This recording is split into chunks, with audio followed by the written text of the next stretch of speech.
Someone very astute said, "Service is the rent we pay to be living." It is the very purpose of life, not something you do in your spare time. Today it is my distinct honor and privilege to introduce that wise person, the creator of that quote and many more, someone who has, without a doubt, made our world a better place and has done it one step at a time. I met Dr. Marian Wright Edelman at a breakfast this fall and was completely charmed by her right away.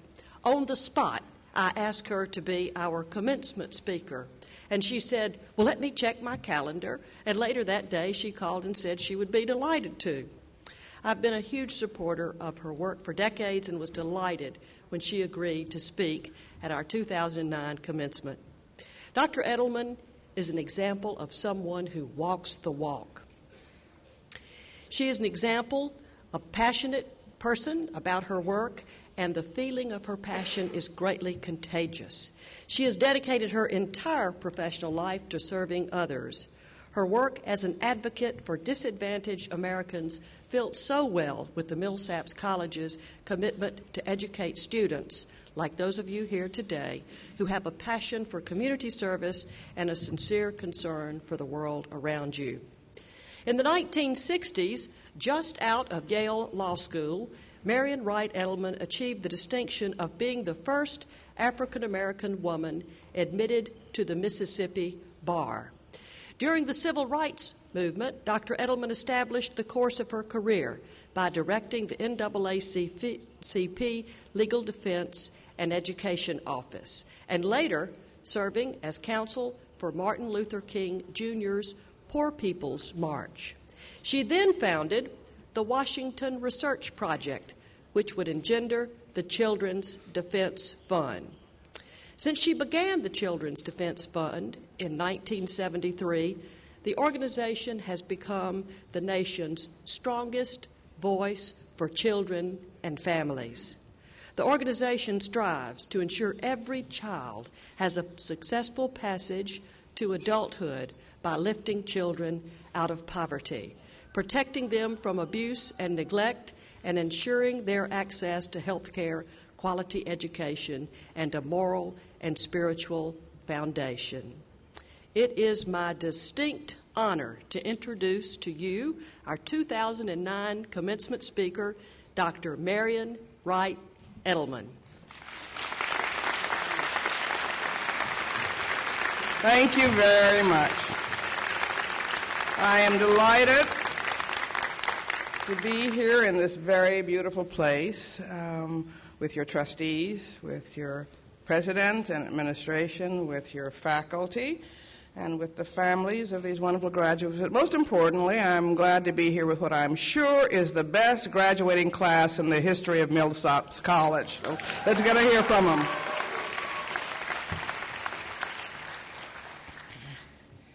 I'm also here to thank Millsaps for its commitment to excellence and to community partnership and for its contributions to the leadership of the Children's Defense Fund. My dearest, one of my dearest, I don't say oldest friends now, longest friends is Winifred Green, who's been serving on our board since the beginning and who did so much to help keep Jackson Public Schools open, and along with Pat Darien and other women leaders in the mid-1960s. And I'm very happy that Jean Middleton Harrison, who graduated from Millsaps and then taught here at Millsaps, is the head of our Freedom Schools movement, which we took from Mississippi in '64, put a real curriculum underneath it, and we now are going to have 142 Freedom Schools this summer, run by college students. But thank you for helping do that.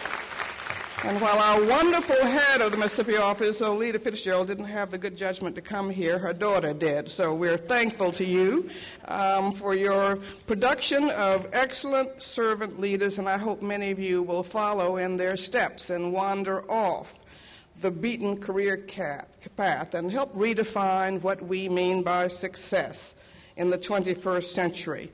I hope you'll spend more time asking not how much can I get, as too many Americans do, but how much can I do without and share. I hope you will ask continually how not can I find myself, but how can I lose myself in service to others. Because we face at this time what I paraphrase Charles Dickens a lot. This is the best and the worst of times.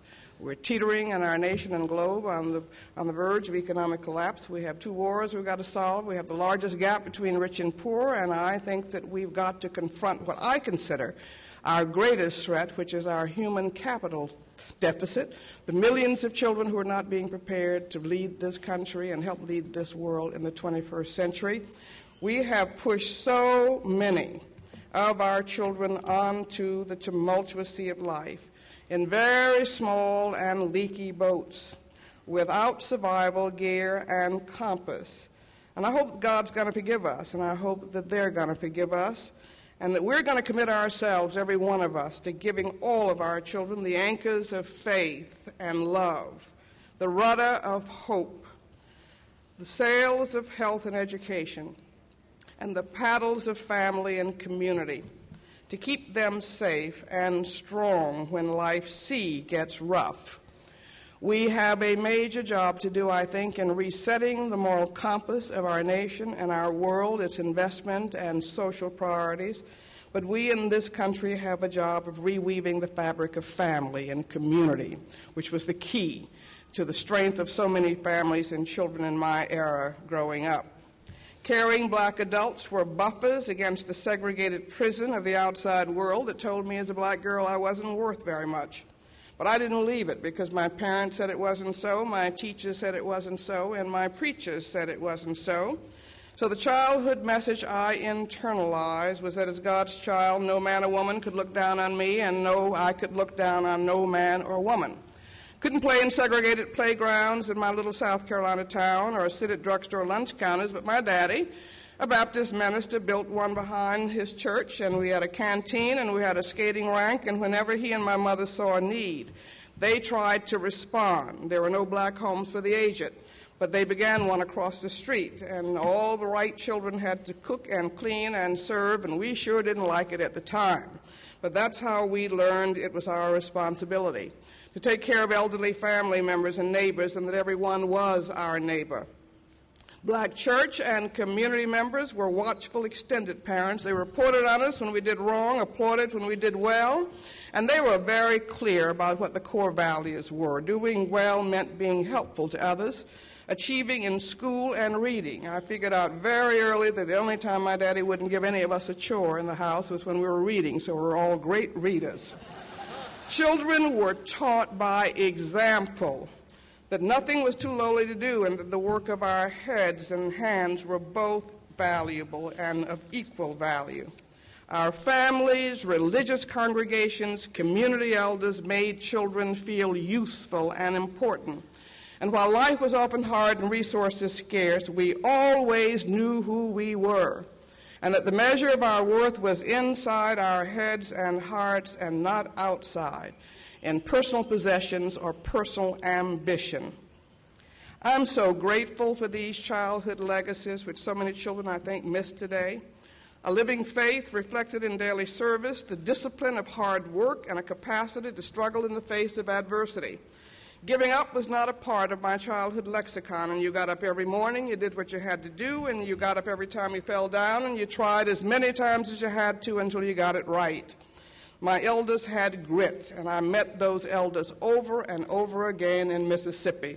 Miss Fannie Lou Hamer, Hartman Turnbow, Jake Ayers, they just continued to sort of bolster these values, and they changed Mississippi from a closed to an open society, and we all owe them a debt of gratitude. And role models were of two kinds, those who achieved in the outside world, but also those who didn't have much formal education, but who taught us by the special grace of their lives what Christ and Tolstoy and Gandhi and Miss Osceola McCarty taught us, and that is that the kingdom of God is within. And every day when I want to give up, I still try to get up and be half as good as these ordinary people of grace who shared whatever they had with others. I was 14 the night my daddy died. Riding with him in an ambulance, he made very clear that I, as a young black girl, and we need to convey this to young black, white, brown, and all of our children, boys and girls, that I could be and do anything, that race and gender are shadows, and that character, self-discipline, determination, Attitude and service are the substance of life. And I want to convey that same message to you in a horticulture that glorifies materialism and violence and excessive individualism. But you're graduating into an ethically polluted nation and world where instant sex without responsibility, instant gratification without effort, instant solutions without sacrifice, getting rather than giving, and hoarding rather than sharing are the two frequent signals of our mass media and popular culture and political life. And we've got to become countercultural if our children are going to get the grounding that they're going to need to carry this nation forward and to honor its values and to carry the basic mandates of our Judeo-Christian traditions and of our all great faiths. The standard for success for too many Americans has become personal greed rather than common good, and we're seeing the manifestations of that now as we struggle to move ahead and to close the greatest gap ever recorded between rich and poor. The standard for striving and achievement has become getting by for too many rather than making an extra effort or helping others. Truth-telling and moral example have become devalued commodities. And nowhere is the paralysis of public and private conscience more evident than in the neglect and abandonment of millions of our shrinking pool of children, whose futures will determine our nation's ability to compete and lead in the new era. I quote Dietrich Bonhoeffer, the very great Protestant theologian who died opposing Hitler's Holocaust, all the time, because he believed, as I do, that the test of the morality of a society, and I would add common sense, is how it treats its children. The United States of America, blessed with such abundant wealth, flunks Bonhoeffer's test every hour of every day, as we let a child be born into poverty every 33 seconds of the day, and a majority of their parents are working people, not on welfare, playing by the rules, cannot earn enough to lift themselves out of poverty. A child is neglected or abused every 35 seconds. An American child is born without health insurance, although we lead the world in health technology and in health expenditures, and yet you know we've got 46 million Americans uninsured, and I can't stand it that we have 9 million American children who are uninsured, and that we are the only industrialized nation that does not provide prenatal care for our babies. And if I had one thing to ask of everybody here today, is that you will get up and call your congressman and email them and tell them it is the time for everybody in America to get health coverage, and every child and every pregnant woman to get health coverage. It will save lives. It will save all of us money. All these 800,000 babies born to mothers without prenatal care, low birth weight, they cost us 22 times more in neonatal intensive care nursery, and they come into the world with 4 or 5 strikes against them. Let's begin to do it right and focus on prevention and give every child a chance to have a level playing field, as millions of them don't. And 90% of those without health insurance are working, playing by the rules, can't get insurance from their employers or adequate insurance from their employers. It is shameful that we're even having this debate, but make yourself heard. And while I want everybody to get health insurance this year, if we can't get everybody, for goodness sake, let's put our children first, and I hope we can at least do that. The CHIP bill was not child health reform. That left 5 million children out, didn't do the reforms. 15% almost of your Mississippi children don't have health insurance. We can do better. A child drops out of school every 10 seconds of every day, and that's probably the most dangerous fact I can share with you. A majority of all of our children of all races can't read or write and compute at grade level in 4th, 8th, or 12th grade if they're still in school. And what are you going to do if you can't read and compute in this globalizing world? You're being sentenced to death, to economic and social death. And I don't understand a country that can crack the genetic code and send a man person to the moon and send spaceships to Mars, and we can't figure out how to teach our children to read by 4th grade. We can do better. We must do better if we're going to lead anybody in the new century. And 80%, over 80% of our black and Latino children cannot read at grade level. The dropout rates are disgraceful. In Mississippi, you've got huge deficits. 81% 95% of your fourth graders in public school cannot read at grade level, 79% can't do math. How are you going to grow and develop and compete in this state if you don't educate your children? That's a basic human right, as is health care. I hope we will do better. Let me mention two other facts and then get on to what we must do. Gun violence is still too prevalent in this country. A child is killed by guns every 3 hours, 8 a day. We have the equivalent of Virginia Tech every 4 days. I don't know what it's going to take for us to stand up and say we're going to stop the killing of children. And I want to just state that our chief priority in this, the Children's Defense Fund for the next 5-10 years, for as long as it takes, is breaking up what I consider the new danger to American unity and community, and that is the cradle-to-prison pipeline. Incarceration is becoming the new American apartheid. Our states are spending, on average, in Mississippi it's about twice as much, but 3 times per prisoner than per public school pupil. I can't think of a dumber investment policy. We need to begin to stop the over-reliance on incarceration and begin to prevent and invest in prevention and early intervention, to give our children the health care and early childhood foundation and the education they need so that they can work for us and be productive workers rather than our spending tens of billions of dollars every year to keep people in prison. I am not proud that the United States of America leads the world in incarceration. We've got to change course. And so we are holding summits in Mississippi and all around the country, but the cradle-to-prison pipeline must be abolished, and it must be replaced with a cradle to college and through college and to productive work so that the promise of America can be realized for every child. I think it is the greatest crisis that we face, and we must see it and name it and change it so that all of our children can get hope. I believe that we've lost our sense of what is important as a people. Too many of our young people of all races and classes are growing up unable to handle life in hard places, without hope and steady compasses to navigate a world that is reinventing itself at an unpredictable pace technologically, economically, and politically. My generation had to learn, if we were going to accomplish anything, to get off the dime. Your generation has got to learn to get off the paradigm and do it over and over and to be quick and flexible and smart about it. But despite all the kaleidoscopic change and dazzling changes in our world, I think that there are still some core values that I want to just remind you of today. I wrote a book a long time ago to my own 3 children, and I'm going to just repeat a few of the lessons I gave them. You can take them or you can leave them, but you can never say you haven't been told. And I want to just remind you one time as you leave Millsaps to go out and help shape the world. And the first one I said to my children, remember, there is no free lunch in life. Don't feel entitled to anything you don't sweat and struggle for, and help our nation understand that it's not entitled to world leadership based on what we have done in the past or on what we say or on how well, but rather on how well we perform and meet changing needs.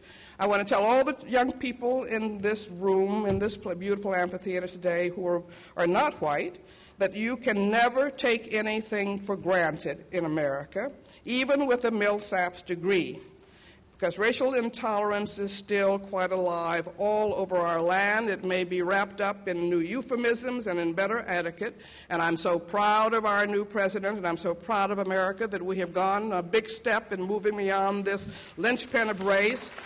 But we must understand that this wonderful transformation at the top has to be matched by transformation at the bottom, and that we, while we've made this step forward, we've got millions of children who are going backwards, and the top cannot rise without the bottom. And we have got to talk about hope for every child. And just remember what Frederick Douglass always said, watch out for the new forms and the new etiquettes, but it's the same old snake. Just be vigilant. And we've all got to stay alive in making sure that we help America realize this full promise. And if there are any white graduates who feel entitled by accident of birth to lead, let me remind you that the world you face, and increasingly the nation, but the world we live in already is 2/3 non-white and poor, and that our nation is becoming a mosaic of greater diversity, and we've got to understand it and respect it and work with it if we're going to maintain our global leadership. Don't ever for a moment think any of you have got it made. Your Millsaps degree will get you in the door, but it may not get you to the top of the career ladder or keep you there. You've got to work your way up hard and continuously, and I know you know it already, and I know you got it at Millsaps, but don't you ever be lazy. Do your homework. Pay attention to detail. Take care and pride in your work. And let me just say one of my personal pieces, proof your work. Nobody hired spell check to do your work. Proof your work. Take the initiative in creating your own opportunity. And don't wait around for others to discover you or do you a favor. Don't assume a door is closed. Knock on it. Don't assume if it was closed yesterday, push on it again. And don't ever stop learning and improving your mind, because if you do, you and our nation is going to be left behind. Second, set thoughtful goals and work quietly and systematically to achieve them. Don't feel you have to talk if you don't have something that matters to say. So many people talk big and act small, and so often we get bogged down in our own ego needs and lose sight of deeper community needs. It's okay to want to feel important. It is not okay if you're doing it at the expense of important deeds, even if you don't get the credit. I learned in Washington a long time ago when I moved there from Mississippi that you can get a lot done if you do the work and let other people take the credit. You know what you do, the Lord knows what you do, and that's all that should matter.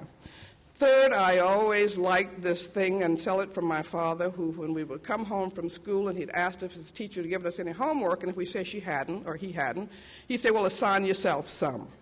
And I think that we in America now need to really assign ourselves to do what needs to be done to open our lives and our minds and our eyes. My daddy used to say, Daddy, God runs a full employment economy.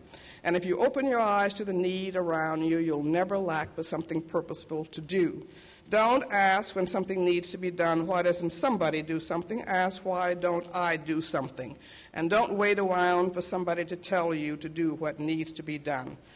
Or please don't just work for money. Money is not going to build you a happy family or help you sleep better at night. We are the richest nation in the world, but we have the highest addiction and child poverty rates and one of the highest teen birth rates and one of the highest violence percentages in the world. Money is not the solution. And please don't confuse wealth or fame with character. And don't tolerate or condone moral corruption wherever it's found, in high or low places, whatever its color or class. It is not okay to push or use drugs, even if everybody in America is doing so. It is not okay to lie or to cheat. Be honest and demand that those who represent you be honest, and don't confuse morality with legality, all of you who are going to law school. Dr. King once noted that everything Hitler did in Nazi Germany was legal, but it wasn't right and it wasn't moral. And so segregation was legal in this country for many, many decades. It wasn't right. It wasn't moral. Don't give anybody your moral proxy. Don't be afraid of taking risk or being criticized. If you don't want to be criticized, don't say anything, don't do anything, and don't be anything. Please take parenting and family life seriously. It is the most important role. As you think about your career, think about fathers and mothers, how you're going to reweave this fabric of family and raise the next generation of caring and achieving children. We are, as a nation, way down at the bottom. We lead the world in GDP, we lead the world in millionaires and billionaires and military expenditures and military exports, and shamefully our infant mortality rates rank 27th in the world. We rank 22nd on low birth weight babies, last on all the human indicators. We can and must do better. I hope that building strong families will be as much of a concern as building strong career. And I hope that all of your generation will raise your sons to be fair to other people's daughters and to share and not just help with family responsibilities. And I hope you will stress family rituals and be moral examples for your children. If you cut corners, they will too. If you spend all of your money on yourself and tithe no portion of it for your colleges, churches, synagogues, civics causes, they won't either. And if you tell, snicker, or acquiesce in racial or gender jokes or anything that tries to demean another human being, another generation will pass on the poison that my generation has not yet fully snuffed out. And final two lessons, please listen. There's so much noise in our culture today. Turn off the TV set and the video games and BET and MTV and all of those things, and find space to listen to the genuine within yourself. Small, Einstein said, is the number of those that see with their own eyes and feel with their own hearts. I hope you'll be one of them. Howard Thurman, the black theologian whom I had the privilege to hear in college, over and over again said that there's something in every one of us that waits and listens for the sound of the genuine in ourselves, and it is the only true God you'll ever have. And if you cannot hear it, and you will spend all of your life on the ends of strings that somebody else pulls, find some space of silence and quiet, and try to be able to listen to yourselves amid all the competing demands. Because if you don't find it in yourself, you're not going to be able to find it and hear it in anyone else. Last lesson is never think that life is not worth living, and that you cannot and that you don't have a duty to make a difference. You do. I hope you will learn never to give up. I don't care how hard it gets, and it's going to get very hard sometimes. An old proverb says that when you get to your wits' end, that's where God lives. Harriet Beecher Stowe said that when you get into a tight place and everything seems to be going against you till it seems as if you couldn't hang on for another minute, never give up then, for that is just the place and the time that the tide will turn. Please hang in with life. It doesn't matter how many times you fall down, it just matters how many times you get up. And I know all the times I wanted to give up, and Miss Fannie Lou Hamer would call me up, and Miss May Bertha Carter would call me up and say, you got to do A, B, and C, and I figured if they could hang in with so many fewer resources, I could hang in, and we can all hang in, and we can finish the job that they started. Let me just end with Shel Silverstein, the children's book writer, and give him my last word, because he said, listen to the mustn'ts, child. Listen to the don'ts. Listen to the shouldn'ts, the impossible, the won'ts. Listen to the never-haves, and then listen close to me. Anything can happen, child. Anything can be. If you dream it, if you believe in it, if you have faith in it, if you struggle for it, and if you never give up. And what we in America have got to do now is to finish the job of what the great women and men of Mississippi began in the 1960s, the first civil rights movement, which was establishing the political and civil rights. Now we have got to put the economic and social rights underneath those. Give every child health care and high-quality child care and high-quality education and after-school programs and mentors and strong families and the chance to see a future in jobs with good wages. That is the set of civil rights issues of this year, and we've got to build of this decade. And every one of us has got to step up to the plate unless we are going to go backwards. We cannot go backwards into punitiveness and into incarceration. We've got to go forth into building the most educated and connected and valued population of our years. What good does it do us to lead the world in wealth if we lose our children, if we lose our soul? But with the leadership of the class of 2009, I know that won't happen. Godspeed to all of you.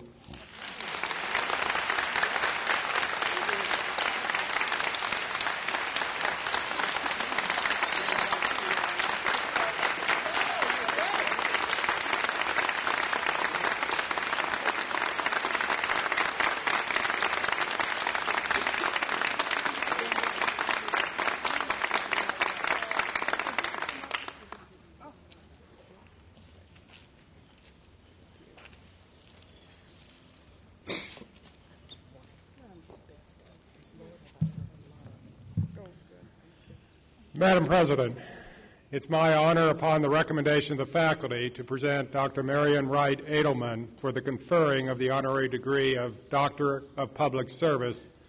Trustee Joan Bailey will present the doctoral hood.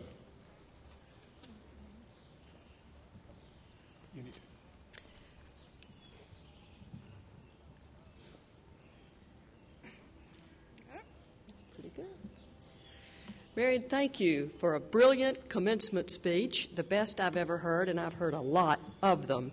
We are honored to welcome you into our community as an honorary doctorate.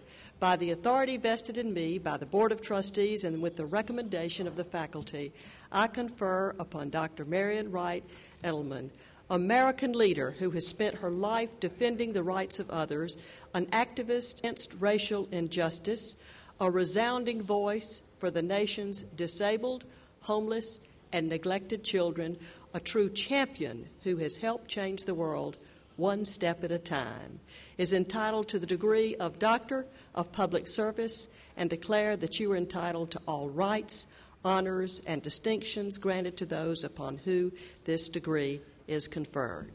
Thank you very much.